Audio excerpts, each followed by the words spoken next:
Oh man, what a week. Got lots of these over the last week, and I just thought the best thing to do about it is kind of take a peek back at some of the most common criticism that I get on this channel because lots of nasty comments are going to pop up whenever you put yourself out in public like this. You kind of expect that. And a lot of people have asked me, man, how do you deal with that? It's real simple. I laugh.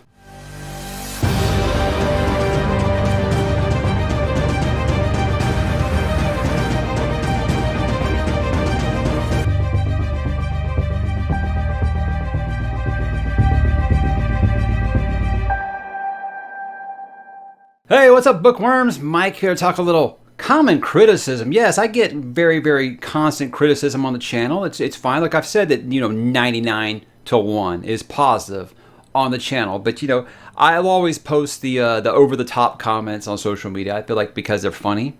Some people got kind of mad about that too. But imagine that, someone being mad on the internet in 2021, right?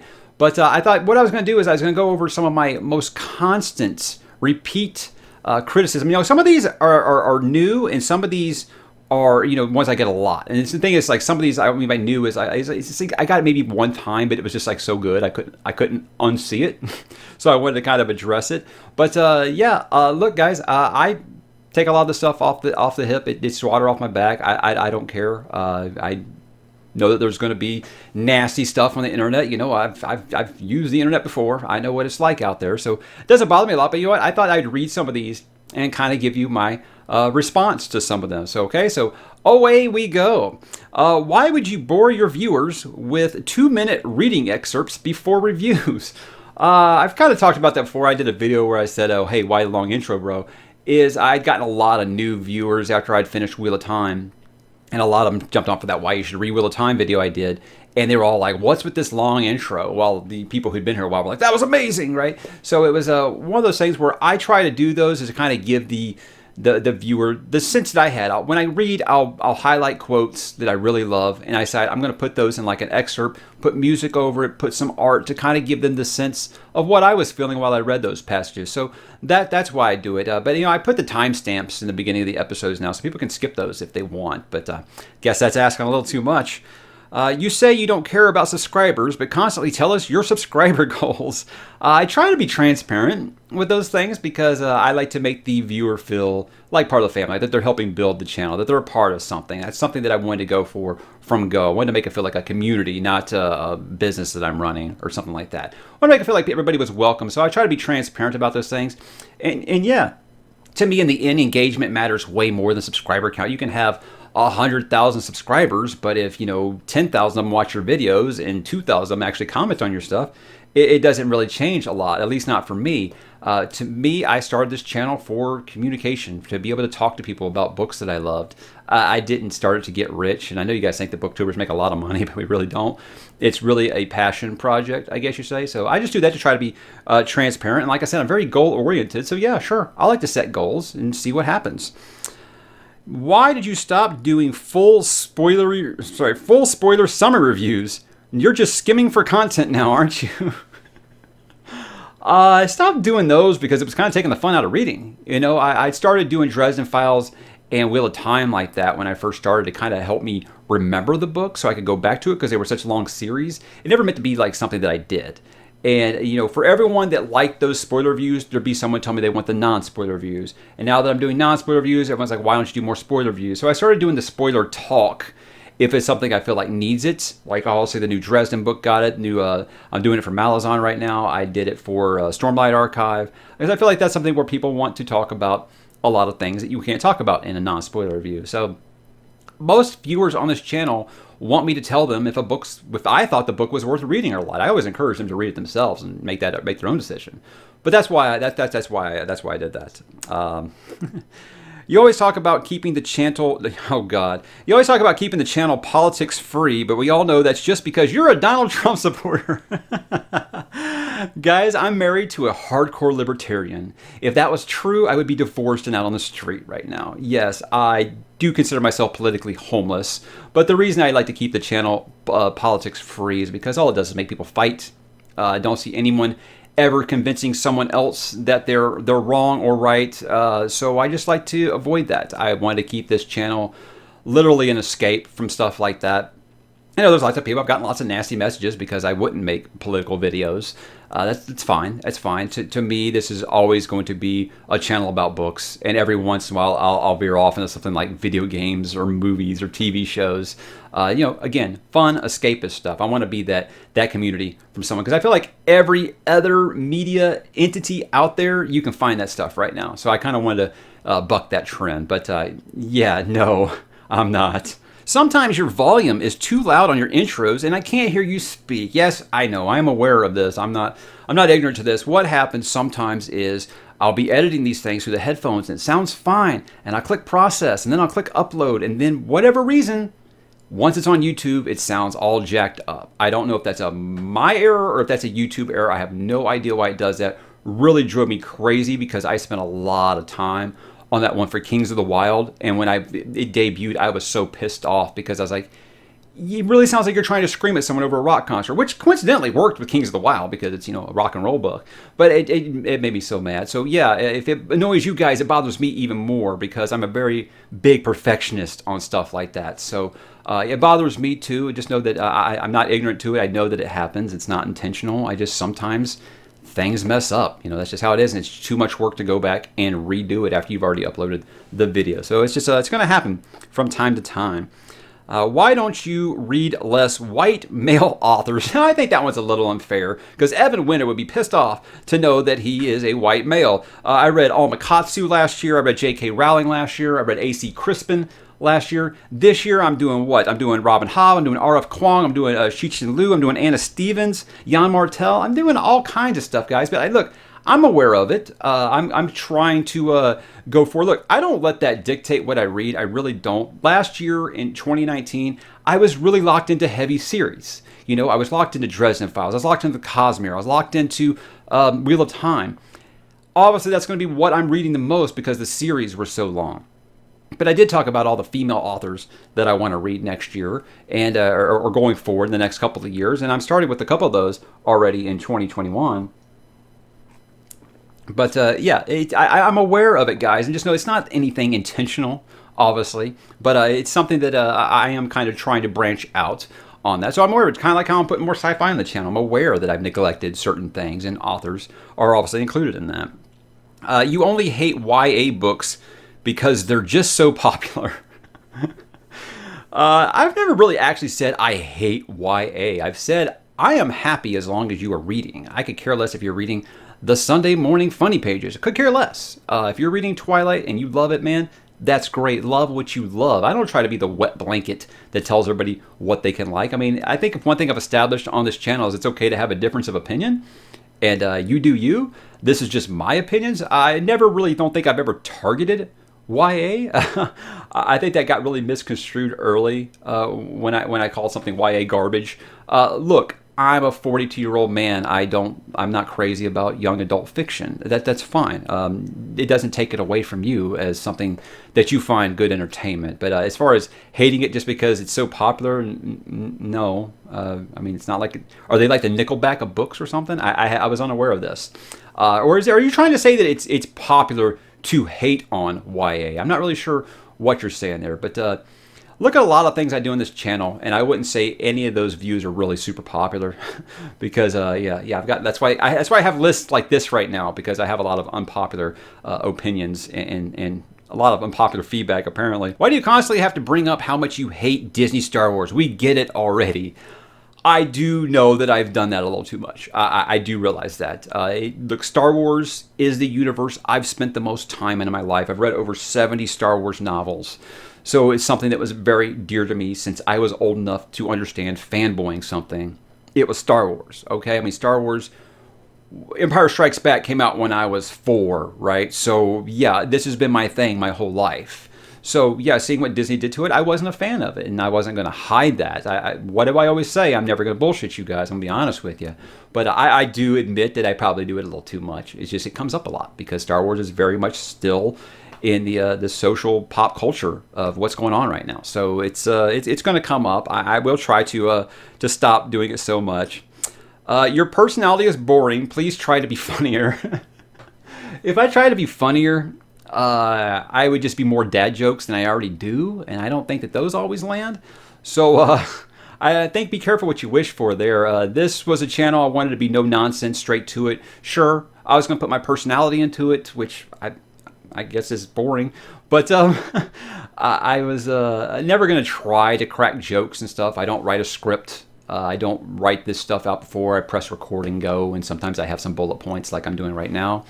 That's about it. I just kind of, what I say a lot of times is, hey, let's turn the camera on and find out what I'm going to say, what I actually think about this. There's a lot of times I've done book reviews where I'm like, I have no idea what I'm going to say. Let's find out. You know, it's from years of podcasting that you get that. You don't really need a program or your talking points to get through something. So I guess I'll try to be funnier, but I really don't know. I don't think you'd want that because it would just, the dad jokes would go to 11, and those don't always land. You're still here? I thought they canceled you. Here's the thing. I'm never, this is just, I don't get paid to do this, guys. This is something I do for fun. Yes, the ad revenue is good to buy a few books now and then. It's not a full-time job for me. And here's the deal. Those people think that ruins my day, and it doesn't. It's just like, look, you guys don't know me on a personal level. And if you really believe that about me, I don't know why you're here at all. So it's more of a, what Louis C.K. always says, no one's going to shout something at me and I'm going to be like, ruin my day. You know, I got a great family. 99% of the messages that I receive on this channel are positive. I have people email me, message me, and tell me how I renewed their love for reading and tell me overly positive things. And you know what? I focus on that. Honest to God, I'm human. I fuck up sometimes. But again, I think when people try to make an assumption about you, then they've never met you, really, really dumb. Stop talking about yourself so much and just review the book. I think what that is, I like to talk about my history with the book, why I decided to read it, why it means so much to me, how it made me feel when I read it the first time, how it made me feel when I read it the second time, things like that. So it's kind of a necessity for me to talk about myself a little bit. I think that I give it equal share. I'll usually do a little background, then I'll give you, you know, what the book's about, what made it good or bad, you know, why you should read it, and then some final thoughts. I do a little bit of that at the beginning, but again, I put timestamps. If you guys don't want to hear that stuff, skip it. Skip it. It's that easy. Oh, I get this one a lot. Your reviews are too long. Get to the point. I think the review average on here is about 20 minutes. And I think that that's the best happy medium for everything, to be able to talk about stuff in a non-spoiler capacity. I know there's a lot of channels out there that they press record and boom, they're talking about chapter 1 right away. No, I like to do an introduction. I like to, do my little cold opening. I like to talk about the setup for the book and things like that. It's just kind of my brand. If you're not feeling it, I might not be the reviewer for you. I'm never going to be the 5 minutes and out reviewer. I don't feel like that can get enough of what made the book important or crap to me by talking to you for 5 minutes about it. Because guys, you could be like, hey, take that coffee mug and talk about it for 20 minutes and I could do it. It's just one of the things that I do. So again, I might not be the channel for you if that's what you're looking for. Your Stephen King videos are never going to gain mass appeal. Stop while you're ahead. The Stephen King stuff is a passion project for me. I talk about the fantasy stuff because that's what the viewers want. I all the time ask viewers, what do you want me to talk about? And they'll tell me, and I try to give the viewers what they want. But you know what? I want to give myself a little bit of what I want sometimes too, and that is by talking about Stephen King, my favorite author of all time. So that's really a personal project for me. If you aren't digging it, that's cool. I know I gripe that not enough people will check out my Stephen King content. It's just one of those things. You spend a lot of time on something, you wish people would watch it. That's all. I think that that's something that you should be allowed to gripe about, but I won't stop talking about King anytime soon. Asking your viewers to buy your books for you is shitty. I've never once asked anyone to buy me a book. That's ridiculous. This is the same thing when I started Patreon. People were like, we're not going to pay you to do this job. I never asked for any of that stuff. I get people emailing me all of the time. Hey, do you have a Patreon? I'd love to help your channel out because you helped me get through some really tough times in 2020. Hey, do you have an Amazon wish list? I'd love to buy you a book or something. I get that constantly. So what am I supposed to do? Tell those people, nope, I'm not accepting anything? Sure. If they want to send me a book, they want me to give them a shout out on the channel, I will do that. I have no problems with that. But I've never said, hey, if you guys want to watch this, you need to buy this book for me. I've never said that. Stop making stuff up. Gosh. I've gotten this one since day one on this channel. Stop trying to be a Daniel Green clone. You only review series that he's already done. Okay. First, if you watch my channel, you've watched his, I don't see how you see that this is a clone at all. I don't think that our personalities are anywhere near the same. He is very much an entertainer. I am not. He has read a lot more than I have. Here's the thing. He does this as a full-time job. I don't. I do this as a hobby. So yeah, he's going to push out content a lot more than me. Therefore, he's going to read a lot more than me. And he had about a 2-year head start on me. So he's already done a lot of these series. Like I said, I open this up to viewers, what they want me to talk about. That's how I make these decisions. So yeah, did I start this channel with Wheel of Time and he already did it? Sure. Had he already done Dresden Files? Sure. Has he already done Malazan? Yeah. Here's the thing. He's been doing this for so long, guys. He's probably already done all the series that people want me to do. Like people were pushing me to do Robin Hobb. I think he's done that as well. It's just going to happen when you have other content creators out there who do this full time. They're probably going to cover everything that you're thinking about covering. It's going to happen. But the thing is our views on these things are pretty much night and day different. So I don't see how I'm a clone at all. But I've gotten that since I first started, that you're just copying Daniel. But he has a great channel. Obviously, he's basically the king of booktube for a reason. Never wanted that job. Yes, I've never wanted that role. I would abdicate that throne really quick. Face it, Mike, as a public figure, you have a responsibility to use your platform to discuss social issues. No, I don't. Look, I'm just a dude with Wi-Fi, okay? I'm not your city councilman. I'm just a guy giving my opinions about books, and that's all I'm ever going to do. So if you're looking for that, you can find many other channels that will do that for you. I'm never going to do that, and if that really just makes you angry, I hate to lose you, but you might want to just go ahead and move on, because I'm never going to change that. It's never going to happen. You clearly don't like Brandon Sanderson. Stop pretending. I did the entire Cosmere last year, and I think I was overly positive on every book except 3 of them. That was the last 2 Era 2 of Mistborn books and Elantris. I think with the last comment I got was something like, oh, the highest you ever give a Brandon Sanderson book is a B+. First, I don't rate them on that scale, so you're just making stuff up, but is a B+ bad now? You know, I feel like you put on the review goggles, you're going to really get into the brass tacks of what makes a book tick. And so, yeah, you're going to have criticism. There's no perfect books. Dune, favorite book ever. I have criticisms of it. It's just kind of what the essence of a book review channel is. So I'm sorry that you think that I don't like Brandon Sanderson. I mean, yeah, because I paid $100 for that Warbreaker Leatherbound edition because I don't like Brandon Sanderson. I just like the way the books look, right? This is a book channel. Stop making Kindle videos. Well, you know, I made that first one just because I thought I didn't have any content that week and said, hey, why not? Let's just see what happens. And I never expected it to take off.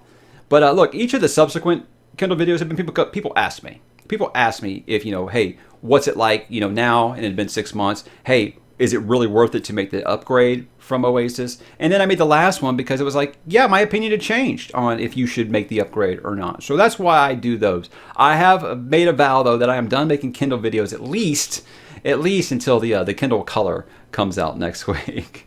Not next week. Would you shut up about your Discord? I think that the Discord is such a lovely community that I love it when more people show up there and talk, and it's just it's like a party. I mean, when this Malazan read-along started, it was just like a party. You know, right at midnight, people started reading it and talking about it. It's a very, very welcome community. It's not nearly as much vitriol on it as like a Twitter or Facebook. So it was really just me always trying to tell people, hey, if you want a community to come and talk about books and stuff, that's it. So I don't know why that would bother anyone. It's so cringe when you sip your coffee on camera. Please don't.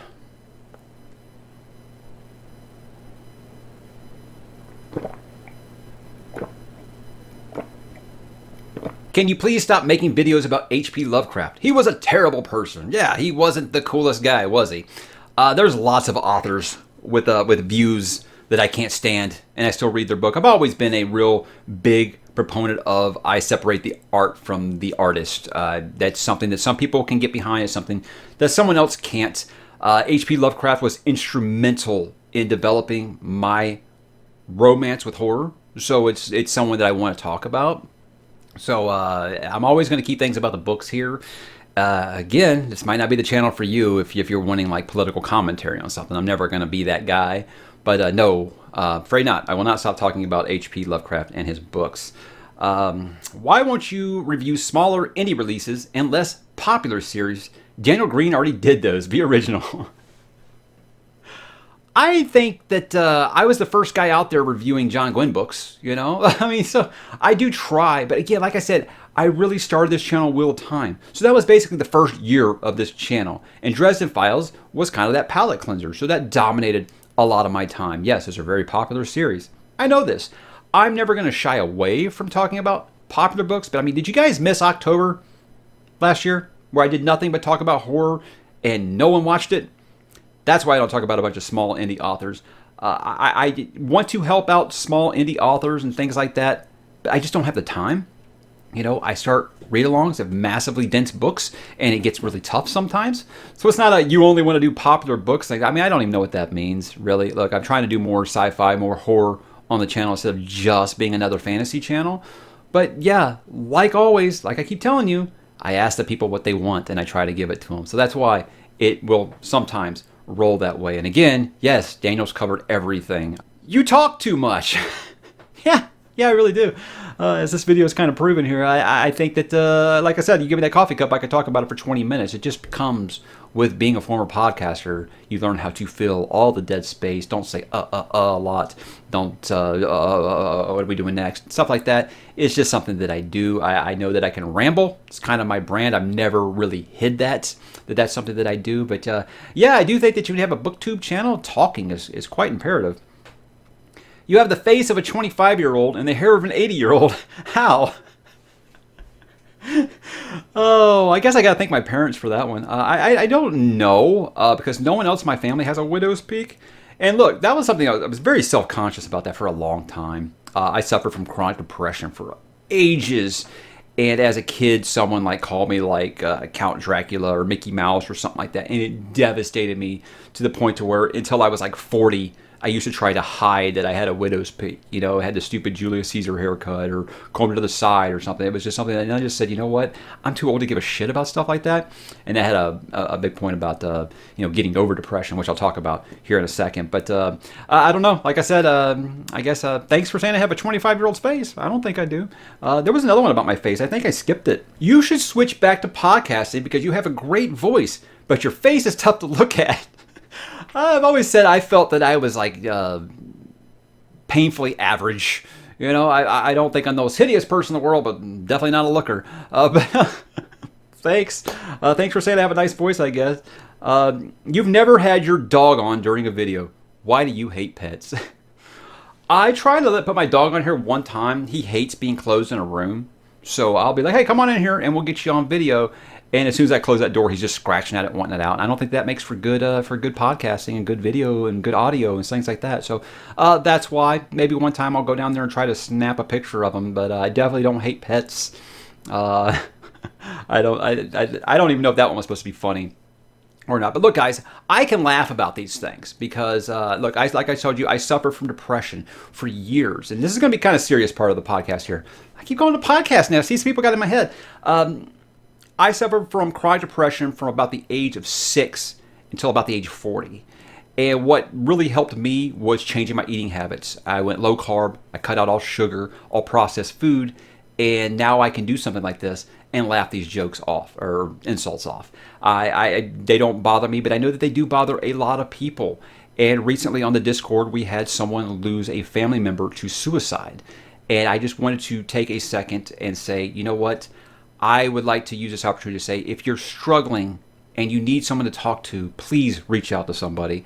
I'm going to post the suicide prevention hotline right here. Just talk to somebody. Don't wait until you're standing on the ledge to talk to somebody, because hearing that story really hit a little close to home for me. I've never lost anyone in my family, but like every kid that grows up with that, I've had those thoughts in my past as well. So it was something that meant a lot to me.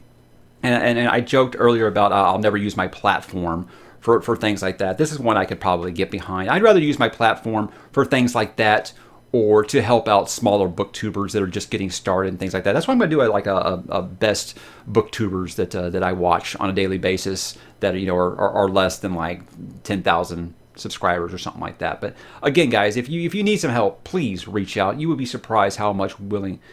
I mean, it's a lot of the ugliness on the internet, as you just talked about. And I know that people, like I said, they can't laugh jokes off like this. This would crush them. And you know what? 2 years ago, it would have crushed me, probably, hearing some of these things. And I'd have quit.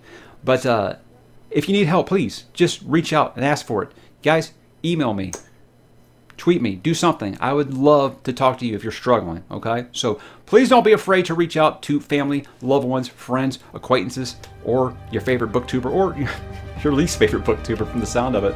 But I thank you guys for watching, and I will talk to you soon.